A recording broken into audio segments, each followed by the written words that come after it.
তওবা গ্রহণযোগ্য হওয়ার জন্য কয়েকটি শর্ত আছে। সেই শর্ত যদি আপনার ভিতরে পাওয়া যায় তাহলে অবশ্যই আপনার তওবা কবুল করবেন।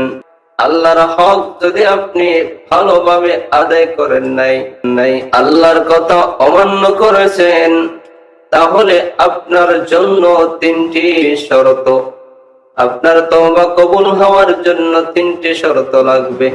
1 নম্বর শর্ত হলো গুনাহ থেকে বিরত থাকতে হবে। 2 নম্বর শর্ত হলো যে গুনার কাজ আপনি করেছেন সেই গুনার কাজের উপরে আপনাকে লজ্জিত হতে হবে। 3 নম্বর শর্ত হলো যে গুনার কাজ করেছেন সেই গুনার কাজটি পুনরায় না করার জন্য দৃঢ় সংকল্প গ্রহণ করতে হবে। গুনার কাজটি কোন ব্যক্তির সম্পর্কিত হয় তাহলে আপনাকে ওই 3টি শর্তের সাথে আরো একটি শর্ত যোগ করতে হবে। সেই শর্ত হলো যদি বান্দার হক নষ্ট করেন, যদি কোনো ব্যক্তির হক নষ্ট করে থাকেন তাহলে তার হক তাকে আদায় করে দিতে হবে।